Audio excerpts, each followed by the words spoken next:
Hello, this is FallenJoran, and welcome to another gameplay review on Permaglitched Gaming. Today we'll be observing how I fought against God and his twisted angelic forces in developer Matrioshka Games and V Publishing's indie hack-and-slash game, Fallen Angel. With that out of the way, let us witness unholy vengeance. The traitor returns.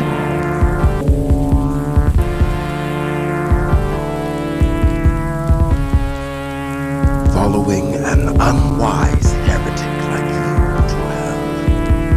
That's servitude. Do not tempt me. Go to hell!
You bring only despair and destruction. You will never regain paradise.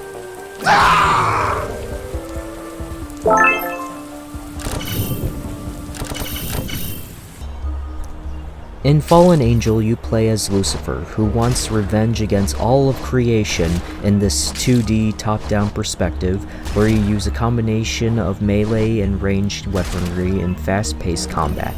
Players level up Lucifer by exploring all the realms in heaven, finding new melee moves, passive buffs, firearms, and abilities from fallen archangels.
My paradise!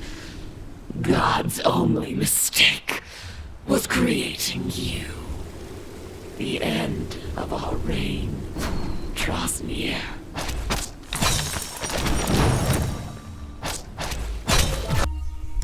Now, this game's clearly influenced by Hyper Light Drifter, one of my favorite games of all time, due to the similar combat and pixelated design. However, there's plenty of difference that makes Fallen Angel stand out. For one thing, the game has a lot of bosses, what with the archangels personalizing their own realms, like Raphael's nightclub, Michael's Valhallan sanctuary, and Ramiel's cyberpunk world design, to name a few. Other bosses act as guards for the archangels or are secret battles for you to fight. Second, health orbs and red shards are easy to find and manage to keep you alive and having either ammo or currency, which I didn't know there was a vendor to even sell my red shards until the very end of the game when I wasn't going to the supposed first world I was supposed to go to, but whatever. There's quite a bit of exploration in this game that I've truly enjoyed, despite the game being short. Thanks to the solid combat, world design, and biblical lore, especially the voice acting, Fallen Angel succeeds in being a fun action game. However, since we were given this game early, I did experience ongoing technical issues during my time with the game. One noticeable issue was the font for most of the boss's final words were huge that they were passing the border of my computer screen.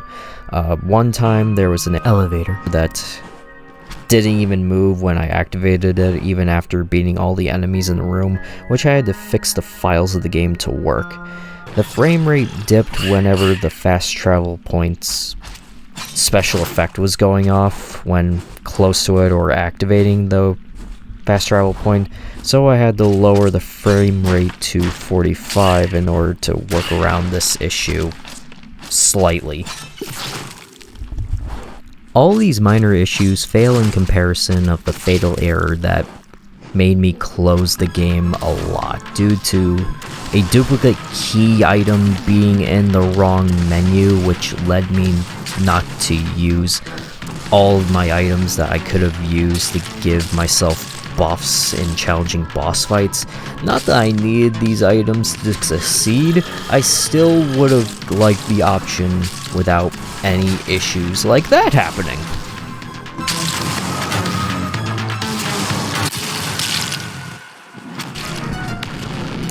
Despite these technical issues, I still think Fallen Angel is a great game that provides a lot.